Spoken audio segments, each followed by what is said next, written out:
Hi, ഞാനിന്നേ ഒരു Spanish ബ്രേക്ക്ഫാസ്റ്റാണ് ഉണ്ടാക്കിയത്. വളരെ ഈസി ആയിട്ടും ഹെൽത്തി ആയിട്ടുള്ള 5 മിനിറ്റിൽ ഉണ്ടാക്കിയെടുക്കാൻ പറ്റുന്നൊരു ബ്രേക്ക്ഫാസ്റ്റാണ്. എങ്ങനെയാണ് ഉണ്ടാക്കിയത് നോക്കാം. ആദ്യം തന്നെ കുറച്ച് ലെറ്റ്യൂസ് കട്ട് ചെയ്ത് വെക്കണം. പിന്നീട് ഒരു പൊട്ടാറ്റോ പീൽ ചെയ്ത് വെക്കണം.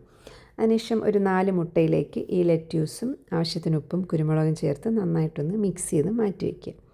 പിന്നീട് ഒരു പാനിലേക്ക് ഒരു കഷ്ണം ബട്ടർ ചേർത്ത് ഈ പീൽ ചെയ്ത് വെച്ചേക്കുന്ന പൊട്ടാറ്റോ അതിലേക്ക് ചേർത്ത് കുറച്ച് ഉപ്പും മുളക് പൊടിയും ചേർത്ത് ഒന്ന് ലോ ഫ്ലെയിമിൽ അടച്ചു വെച്ചൊന്ന് കുറച്ച് കുക്ക് ചെയ്തെടുക്കുക.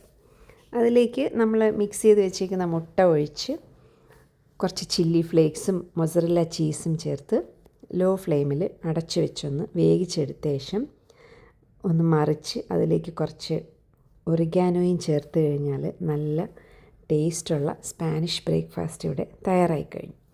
നിങ്ങളൊന്ന് ഉണ്ടാക്കി കഴിച്ചു നോക്കൂ, എന്നിട്ട് എങ്ങനെയുണ്ടെന്ന് പറയണേ.